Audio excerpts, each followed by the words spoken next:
Alrighty, we are officially live. I'm so excited for our second mentor workshop of the spring semester. Thank you all for being here. We're going to get started in about 10 minutes. 10 minutes. I'm going to send the link to my colleague, Savannah, who will send this out to everybody in just a moment. Getting that. Sending it out.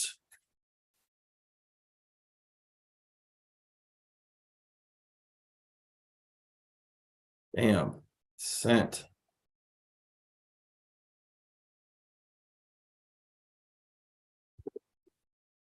So we're going to get started in 8 minutes.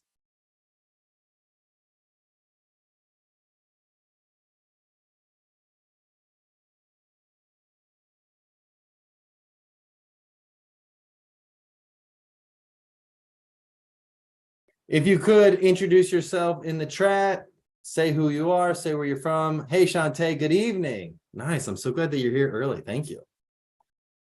Where are you coming from, Shantae?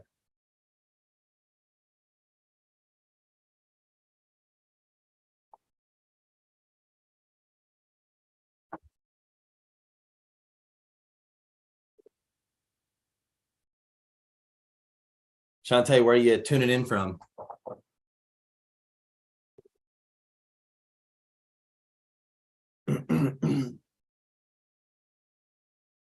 San Fratello from New York. Very cool. Thanks for introducing yourself. Thanks for saying where you're from. Shantae, Norcross, Georgia. Very cool. Very nice. That's awesome. Do y'all have any fun plans for this weekend? Y'all doing anything fun? Exciting? So interesting that we're at this time period where the difference in weather between like Georgia and New York is so massive. Like in, I heard from somebody that they just got dumped on in snow, but in Georgia, I would imagine it's still it's probably warm right now. It's probably in like, I know I'm here in Austin, it's like 83 degrees outside, and I know my family up in Chicago, it's still pretty chilly.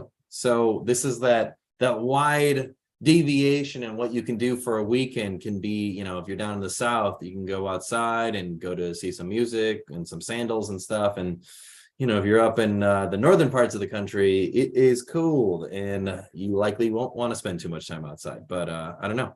Any fun plans for the weekend? Shantae or Sam?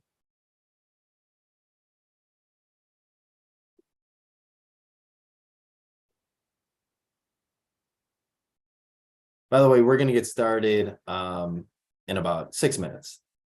Ooh, gardening. What are you planting, Shantae? Are you yeah, ooh, what are you planning? Are you doing any peppers or fruit or anything like that? March is still here. March is still winter. Sometimes it snows through May. No, yeah, isn't that the truth? Yeah, no, when I used to live in Chicago, that was the case, Sam. I get it. Anybody basketball fans? Anybody excited about March Madness coming up?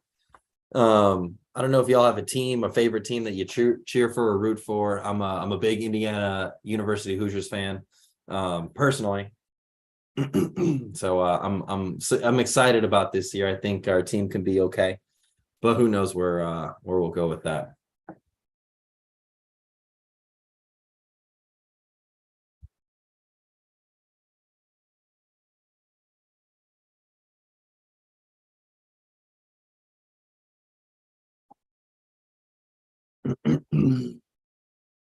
My biggest goal for the weekend is to get some practice time in with my piano. Nice. Very cool, Sam. Any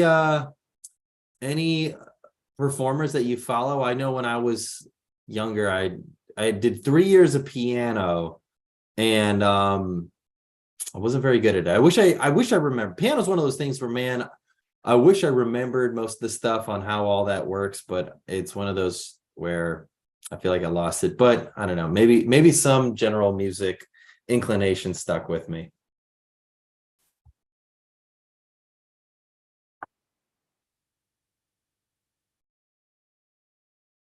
Hey, Serena, where are you tuning in from?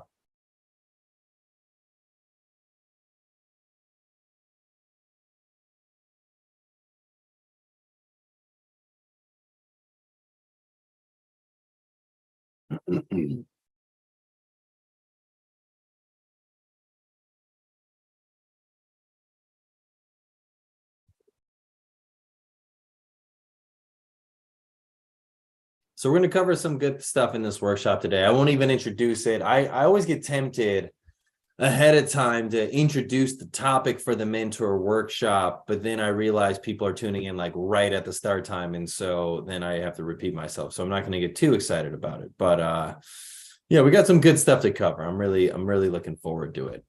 But yeah, Shantae, what are you planning? Atlanta, Georgia. So we got another person out in Atlanta. Very cool. Serena, you doing anything fun this weekend? A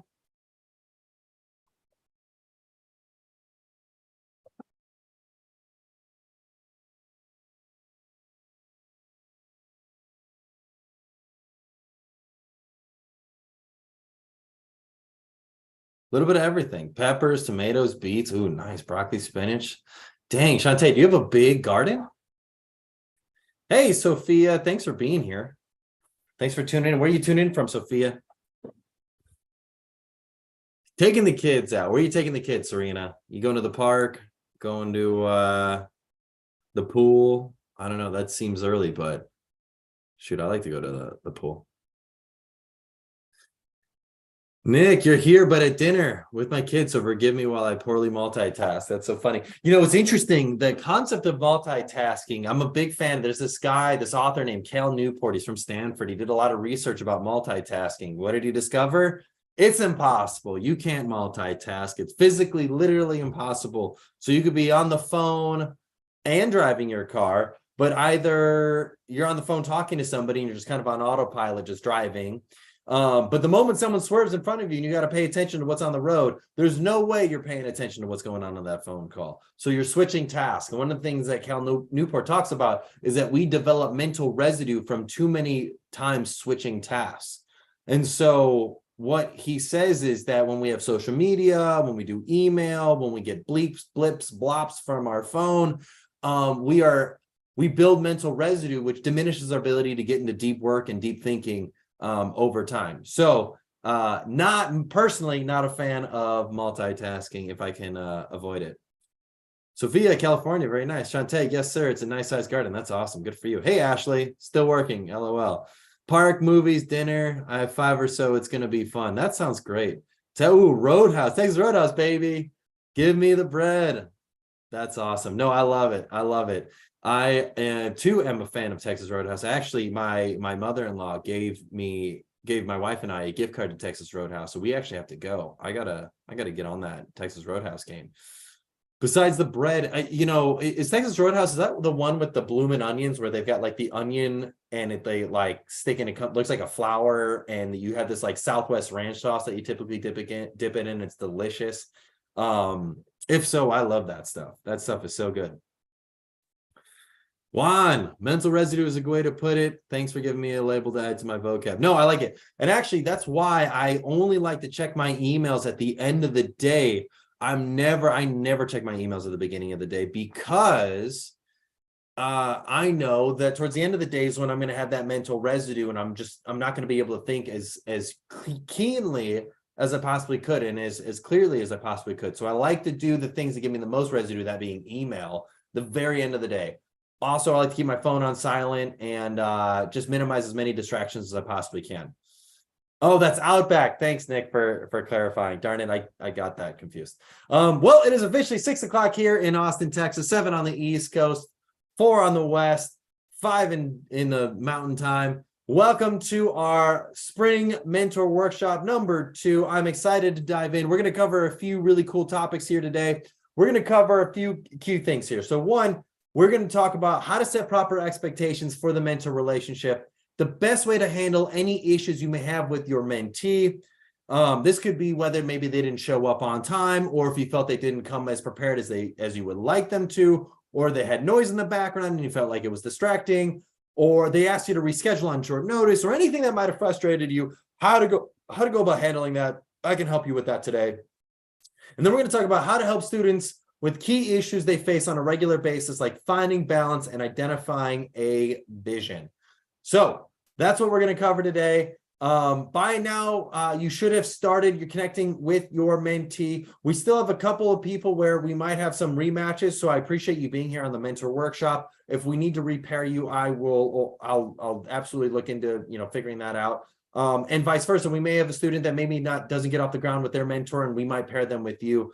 But yes, by a couple of weeks from now, March 21, we will give you the full update. And if, by the way, if you're not paired with a student, we have got other ways for you to engage with us. I will send you an email as to some of those ways. We've got our executive mastermind groups. We've got our mentor programs on the corporate level. We've got a lot of fun things that we do to help just keep our mentors engaged, because the program can't exist without your help. And we're really grateful for you. And we'd love to get you involved in any and other ways that we can. So let's dive in. I talked about this last time. I'm going to talk about it again. The 3 keys to being successful as a mentor. That is strategy, story, state. I want to repeat it a million times. Actually, the other thing I want to repeat a million times is our vision for why we do all the work that we do. Our vision at Ambition and Motion is a world where the vast majority of people are excited to go to work. When they're there, their expectations meet reality. And when they come home, they feel fulfilled. Everything we do works towards that outcome. And we believe it starts with leaders. We believe that leaders create the experiences that people have while at work. Whether we're in a leadership position or not, as a mentor, we are leaders by being a mentor and a guide for somebody else. And I think that's so powerful. Well, let's dive in.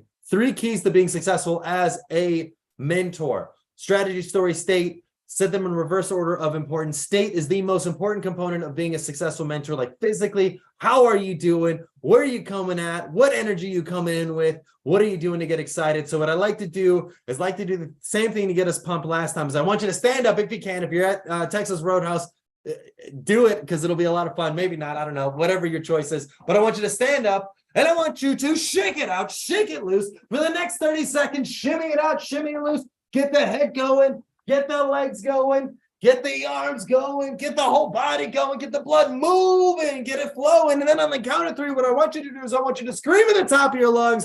1, 2, 3, yeah! Let it out, let it loose, let it go. Bam! I'm feeling good now.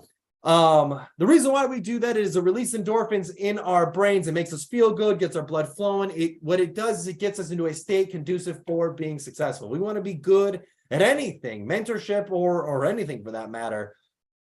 Being in a state conducive for success is critical. We're not going to come in all slouchy, groggy, feeling dejected, mad, sad, angry, whatever. We're not going to come in with that state and expect to have success from what we're doing. So, sorry, I'm thirsty, but I finished my accountability bottle. So physical state, so critical to being successful as a mentor. We don't want to go into our mentor meetings not in a peak physical state. Second key, story. What is the story we tell ourselves for why we will be a successful leader? So we can tell ourselves a negative story. We can tell ourselves a positive story. I prefer the positive story because at the end of the day, we will manifest whatever outcome we put for ourselves.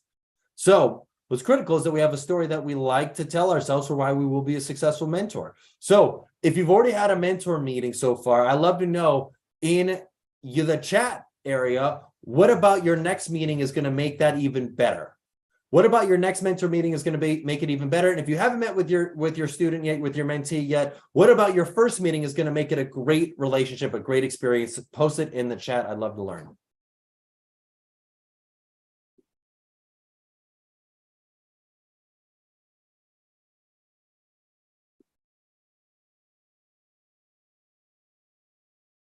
Good, Juan. I like that you got the energy going, man. That's sweet. I love it. Melissa, you're running errands this weekend. That's good.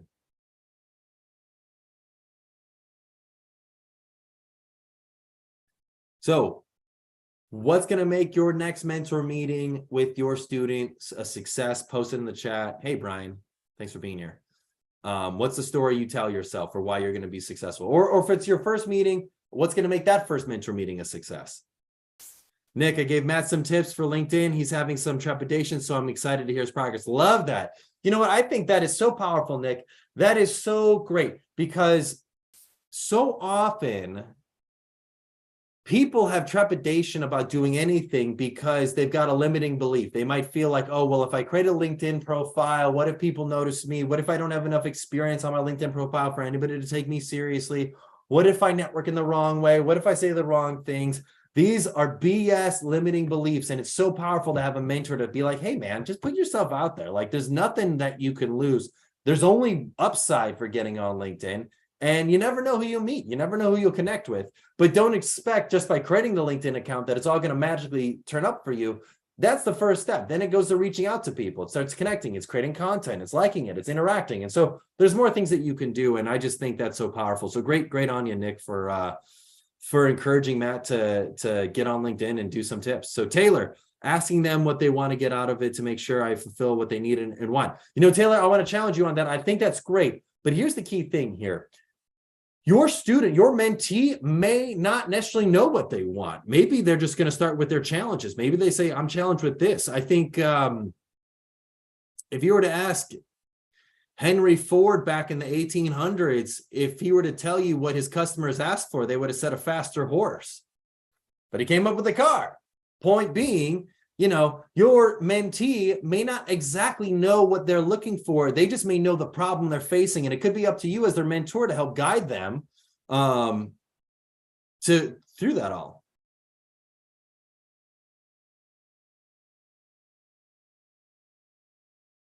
Brian, you mentioned that you and your mentee are from 2 different regions of the country, which makes networking impossible. You sent an email. So I mean, when it comes to networking, we're talking about video chat. So just like you could be from, let's say, California or New York, your mentee could be on a different side of the country. That's okay. You can have phone calls, you can have video chat. So you may not be able to meet in person. That's totally okay. But I mean, as long as we can be flexible about trying to find a time for us to connect, that's big. And if we're not, you know, we can potentially find a time on the weekend. But yeah, if Brian, if you don't feel like you can perform, if you don't feel like you can be a mentor for your mentee because you're on a different side of the country and the time zone difference, please let us know now and we'll get your mentee paired with somebody new. But yeah, thanks for letting us know that, Brian. And we're happy to work on that. Hey, Kyra, thanks for being here. Cheryl, my mentee is a new manager and we talked about his communication style with his direct reports. That's awesome. That's great. I love that. I think that's fantastic. And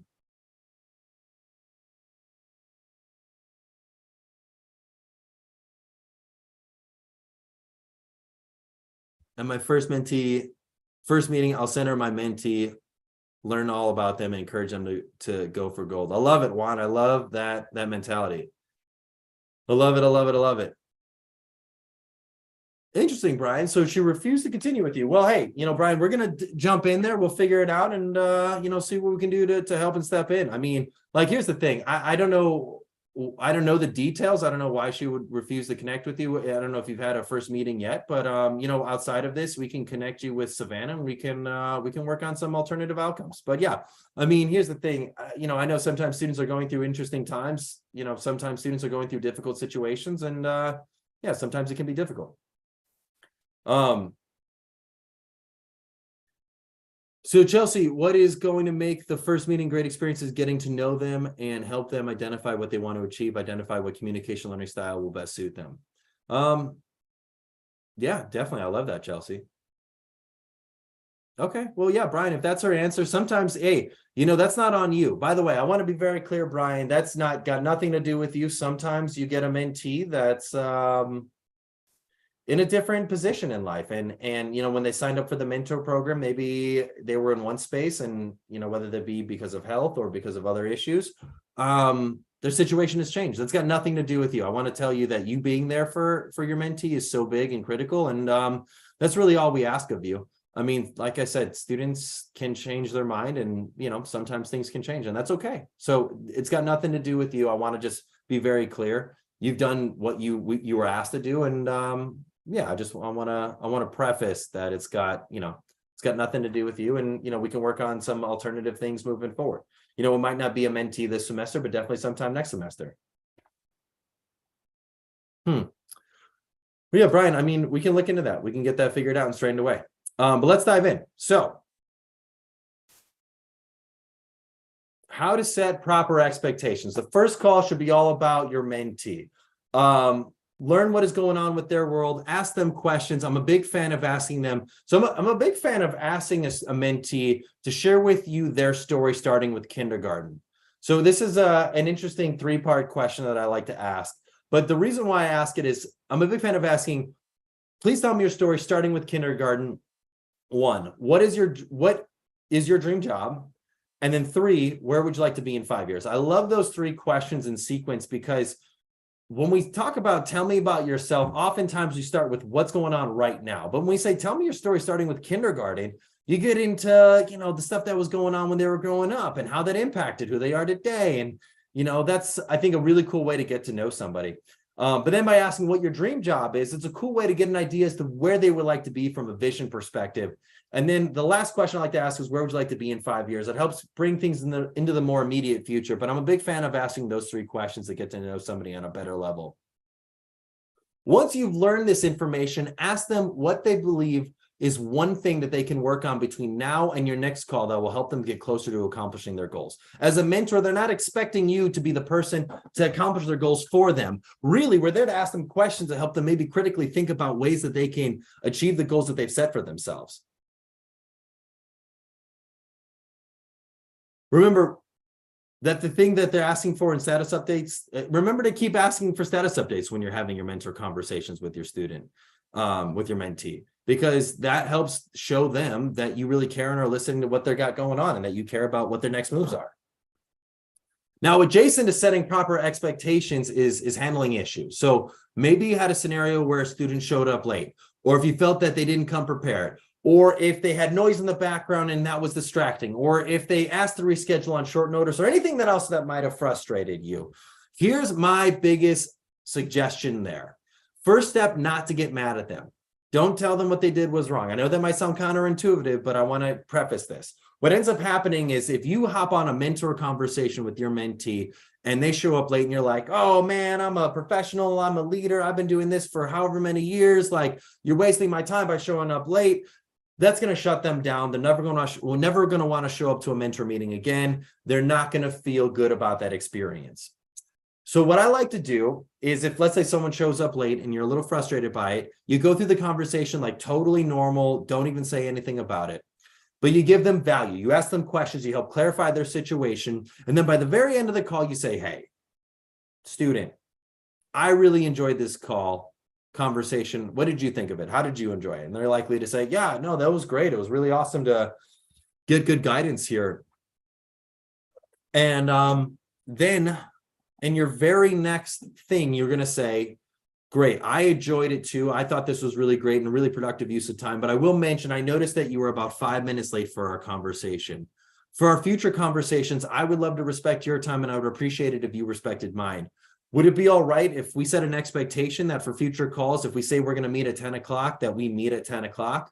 That I think would be, that is a great way to go about getting that, because then by that point in time, you've already demonstrated your value. You've demonstrated that you've got a good bond and rapport with this person, and they're much more likely to then oblige by whatever expectation you set for them. So the process for doing that is, 1, go through the conversation like as if it's normal, and then ask them if they enjoyed that conversation, share with them that you enjoyed the conversation as well. Once they get to that agreement, you say, hey, for future conversations, I want to respect your time and I want you to respect mine. I noticed that you were 5 minutes late. And for the future, I think it would be appreciative if we say that we're going to meet at a certain time, that we meet at that time. Now, granted, I get it. Things need to reschedule. Sometimes people are running late. Let's put it this way. If you're, parent or grandparents in the hospital and you've got an emergency, I am not a crazy human being. I empathize with that circumstance. Just text me and let me know what's going on. But if it's just normal day in the life, I hope that you can make this a priority to attend these meetings. I think if we can be very upfront and clear about that, that could be so helpful. So with that said, do y'all have any questions about that? By waiting to set the expectation after building rapport, you're significantly more likely to have a strong relationship with the student than if you got mad at them at the beginning of the conversation. That's all I guess what I'm saying here.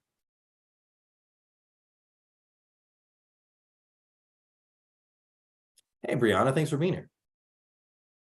You reached out to your mentee twice with no response. I plan to follow up again tomorrow. Hopefully we can get our first meeting in the book soon. Great. That's awesome. Great questions. Last week's questions were about my mentee siblings. Really drew them out. That's awesome. I love that. Brian, did I say that? Potentially. I don't know. I was going to say, you're catching me on the spot here, my friend. I've got no idea what the situation is in terms of what's going on with you and your mentee. But we can look into it and get it set up. And if, let's say, it's not working out between you and your mentee and we don't have a mentee for you this semester, we may not have a mentee for you this semester, and it might be until next semester. So full transparency, I don't know the situation, but I don't want to lead you astray and say, hey, I've got another mentee here waiting for you. We may not have that. And so I just want to be fully transparent with you, Brian. I don't want you to be mad at me. I don't want you to be frustrated. Like I said, sometimes if you're, mentee and you aren't working out, that's sometimes something that happens. But I want to be transparent about the situation and let you know we'll look into it and get it all straightened away. And that straightened away very well may be that maybe for this semester, this mentor pairing won't work out, but for next semester, we'll have someone great for you. Rhonda, my mentee was making dinner for her son so they could get to the scouts. I love that. We scheduled our next meeting on a day that he could focus on the meeting. Yeah, I think that's great. I think that's really smart. And just say, hey, I get it. You got kids. Rhonda, I love the way that you handle that. You got kids. Let's find a time to reschedule where we can be fully focused on the meeting itself. I love that. Shantae, we talked for an hour. Our first meeting, our next meeting will be better because I gave her 5 questions to help her identify vision. Ooh, I love that. I love that. Juan, love it. Always important to recognize that boundaries matter because we teach others how to treat us. Cool, Brian. Great. I appreciate it. Nick, we had a great call. He already emailed to say he was working on the homework for the next week. I love it. I love it. I love it. So let's dive in. So I gave you these questions last week as a quick tip, and I'm going to reiterate them. This is the how to help someone find a vision. I'm also going to talk about how to help someone find balance as well. So the vision questions, I've got 5 questions here. 1, if this situation to work out in the best way possible, what would it be? 2, what is one thing that seems impossible, but with a little luck and a lot of work just might be within reach? By the way, I shared these in last week's workshop. So if you feel like I'm going quick through this, that's because I've already shared them before. But if this is your first time watching and tuning in, this is a great just kind of reiteration of those questions. 3, what will you commit to doing today, this week, and this month? So this just helps us better understand what we can do to help our student take some action, because ultimately setting out a vision for where we'd like to be is great. But if we don't have an action step for what we can do right now to get there, it's not likely to transpire into where we'd like to be. Who do you know that thinks big? And what in your life keeps you thinking small? So who do you know that thinks big is a great question to ask because it gets them a paradigm, a role model for what they can aspire towards. So I think I mentioned last week, Roger Bannister broke the 4-minute mile. And then after that, 30 something people did within the next year. When we have a paradigm for what success could look like, it gives us a much greater feeling of this is realism that we can do it because we saw someone else do it. And then what in your life keeps you thinking small? This can help us eradicate the people and things that are just holding us back from getting to where we'd like to be. The next set of questions I like to ask helps a student with balance. So I've got 7 questions that I like to help students with balance. Oftentimes students are busy. They got coursework, maybe they got kids, maybe they've got other things going on, and balancing all of it is difficult. It's not easy. But I like to ask these 7 questions to help a student with balance. So the first question is, what do you want to say yes to in your life? That's the first question I like to ask. What do you want to say yes to in your life? So it just helps us identify what are the things we want more of in our life and eradicate the things we may not want as much of. And then the second question is, what do you need to say no to? The reason why that is a great question to ask is because we can more or less help our student identify the bad habits they may have. And they already know these bad habits, but as opposed to us pointing them out, we help them point it out for themselves. So we say, what do you need to say no to? Maybe they're spending time with someone that's just toxic in their life. Maybe they're doing things that they know are not conducive to helping them to get to where they want to be. Whatever it may be, helping them identify what do they need to say no to is so critical. 3, when do you feel pulled off center? I love to ask that question because this helps us identify more or less flow states and non-flow states. Flow states was popularized by a guy named Mihaly Csikszentmihalyi. He created a TED Talk about flow. And he talks about flow is when we can get into a state where we lose track of time because we're so focused on the work and we just are really enjoying what we're doing. On the flip side, there are times that we're in non-flow. We're getting pulled off center. We're constantly feeling stressed. We're getting pulled in all different directions. That's not necessarily good either. But what can we identify when we feel pulled off center? That can really help a student more or less acknowledge the times that are not serving them. 4, what contributes to this feeling? So this helps us really pinpoint within when we're feeling pulled off center. Is it the activity or is it the feeling around the activity? So maybe we really like to do an activity. Maybe we know we need to do more networking, but we feel really uncomfortable introducing ourselves to new people we've never met before. And that feeling of discomfort around meeting new people is the feeling that makes us feel pulled off center. So maybe we need to, in a low stakes environment, take more actions to meet more people to get rid of that discomfort, and maybe just be like, you know what, I got this. I can be successful at these networking events because I've now met a bunch of other random strangers and I did a great job at it. I don't know, whether it be at their union, at their local coffee shop, whatever. But ways to create low stakes environments to eradicate or understand, pinpoint what is contributing to their feeling that's pulling them off center. 5th question I like to ask is, when do you feel most grounded in life? So this is that feeling of, I feel very connected to the things that I'm doing and what I would like to accomplish. By identifying that, that's great. We want to get more of those activities in our students' life. The 6th question I like to ask is, what in your life takes away from what might be possible for you? Similar to the question about what do you need to say no to and when do you feel pulled off center, but what in your life takes away from what might be possible for you? This can help us identify our limiting beliefs and our own roadblocks, because it can help us potentially, by acknowledging it, we can help get them out of our way and eradicate them or minimize them. Sometimes we can't get rid of them. Maybe we've got a parent or a sibling that's just not serving us, really negative, and is kind of bringing us down, but we can't get rid of them from our life, but maybe we can minimize their influence on our life. And then the 7th question, the last question I like to help a student achieve balance, is what in your life adds to who you are? I love to ask that question because what it does is it helps them realize all the things and people that add to just their personal ethos of who they are, what they represent, and what they're all about. So 7 questions are, what do you want to say yes to in your life? 2nd question is, what do you need to say no to? 3rd question is, when do you feel pulled off center? 4th question is, what contributes to this feeling? 5th question is, when do you feel most grounded in life? 6th question is, what in your life takes away from what might be possible for you? And the 7th question is, what in your life adds to who you are? Anyways, those are my tips for today on our mentor workshop. If y'all have any questions, please post them in the chat. I'd love to answer them.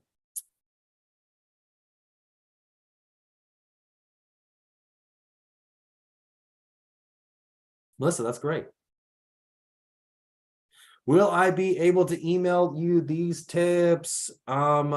Yes, my colleague Savannah can email them. You know what I can even do? What might even be better? I wonder what, like, my chat. Oh, I've got 200 characters in the chat. So let me copy some of these questions. So this is for vision. I'll do like 2 questions at a time. I'm just going to copy and paste them in the chat just so then we do it, just in case if I accidentally forget. I'm a person of action. I like taking action and just getting things taken care of. So I'm going to do 1 question at a time. I think I might get these 2 questions in. Nice. Savannah is the bomb, Nick. I agree.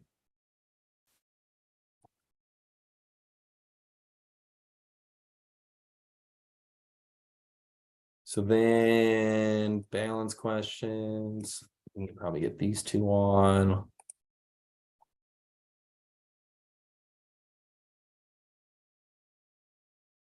Might be able to get these 3 in there. Oh, nice.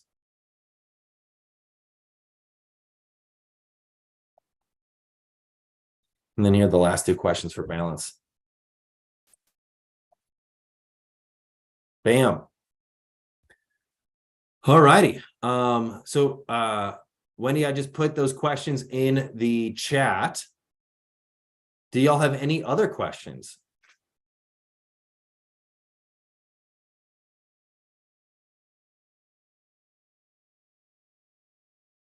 All righty. Well, everybody, thanks for being here. This was a great workshop. I really appreciate your engagement and participation in this. Like I said, this mentor program couldn't exist without the mentors we have, that being yourselves. I'm really grateful for you all, and I hope you all have a wonderful rest of your evening. Our next mentor workshop, I believe, is going to be in 3 weeks. And yeah, my colleague Savannah will inform you of that upcoming workshop and all the next information there. Ooh, Shantae, do we log when we talk to our mentee and our progress or lack thereof on the dashboard? Yes. So there is a notes part on the dashboard, but your student also will fill that out as well. So they'll update when the meetings are going, and that will unlock your subsequent mentor meeting agendas. Any other questions?